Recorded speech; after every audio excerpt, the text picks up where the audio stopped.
দেশবাসী, পূজার ঈদে যারা বন্ধ পাইছেন, যারা বাড়িতে যাচ্ছেন ঈদের খুশি নিয়ে, দেখেন ভাই ঢাকা শহরে ঈদের খুশি নিয়ে বাড়িতে যাওয়ার কি একটা সমস্যা বেঁধে গেল।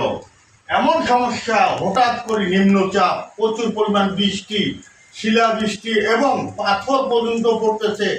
তাহলে মানুষেরা যে বাড়িতে যাচ্ছে, কত কষ্ট নিয়ে বাড়িতে যাচ্ছে, ঈদের একটু ঈদ করবে, ঈদের ভালোবাসা সবাই মিলে ঈদ করবে, বাপ মা ভাই বোন আত্মীয় স্বজন সবাই মিলে ঈদ করবে। এই ঈদে দেখো কি অবস্থা, নিম্নচাপ হঠাৎ করে নিম্নচাপে অনেক মানুষের ক্ষতি হয়ে যাচ্ছে। কেন?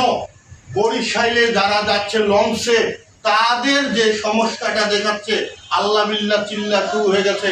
ওদের জীবন মানে কখন যে যাবে, মানে কোনো জীবনের নিরাপত্তা তারা পাচ্ছে না। কিভাবে হঠাৎ করে নিম্নচাপের এমন বৃষ্টি, এমন বাতাস, এখন লঞ্চ তো খালি উঠো ডুবো লাগাইছে। এই যে ভয়ের চাপে মানুষেরা আল্লাহকে ডাক দিতেছে এবং অনেক দুর্ঘটনার এখানে হচ্ছে এবং হয়ে গেছে অলরেডি। হ্যাঁ, লঞ্চের খবর খুব খারাপ। এই জন্য বলি রে ভাই, লঞ্চে যায়েন না। লঞ্চে কেন যান আপনারা? কিছু টাকা কমের জন্য আপনারা লঞ্চে যান কেন? আপনাদের পদ্মা সেতু দেওয়া হচ্ছে, এই পদ্মা সেতু বরিশালীরা যেগুলো আছে সেটা তো পদ্মা সেতুতে যে গাড়িতে যেতে পারে, তারা লঞ্চ ব্যবহার কেন করে?